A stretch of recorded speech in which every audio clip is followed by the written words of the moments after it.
Environ une quinzaine de civils, majoritairement des bergers, ont perdu la vie dimanche 21 mai 2023 dans l'est du Burkina Faso, près du Togo et du Bénin, ont indiqué des sources sécuritaires et locales. Il s'agit d'une nouvelle attaque par des djihadistes présumés visant les quartiers périphériques de Kopienga, chef-lieu de la province éponyme. Les attaques violentes contre les civils se multiplient ces derniers jours dans diverses parties du Burkina Faso. Ainsi, quelques 70 000 civils sont morts pendant la semaine écoulée, dont diverses attaques qui ont visé plusieurs régions du pays.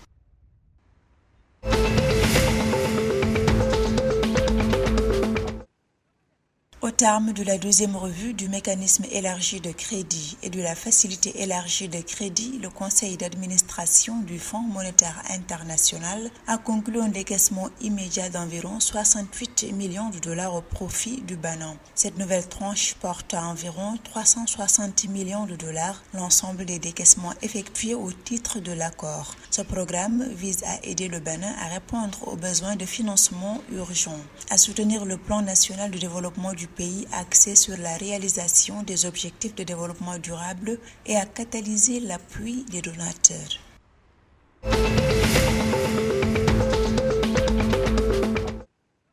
Le Nigeria s'est doté le 19 mai 2023 d'une nouvelle unité de traitement de riz à Kwali, dans le territoire de la capitale fédérale Abuja, au centre du pays. Cette usine est dotée d'une capacité de transformation de 90 tonnes de riz par jour. L'infrastructure entre dans le cadre d'un programme de réalisation de 10 rizeries intégrées conformément à un modèle de partenariat public-privé. Pour rappel, l'exécutif nigérien avait déjà inauguré en janvier 2023 une usine de traitement de 32 tonnes de riz par heure, la plus importante installation du genre sur le continent africain.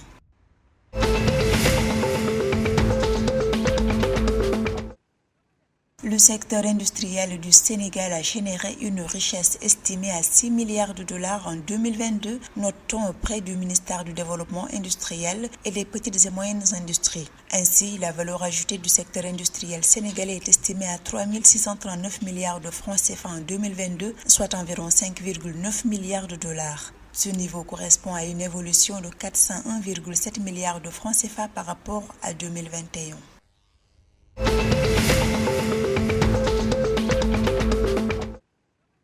Le port de Lomé au Togo envisage d'améliorer ses capacités opérationnelles et la qualité de ses services afin de consolider sa position stratégique en Afrique de l'Ouest. C'est dans ce cadre que Lomé Conteneur Terminal, le principal terminal à conteneurs du port, s'apprête à renforcer ses services aux navires grâce à l'arrivée prochaine d'un nouveau remorqueur selon l'opérateur du terminal.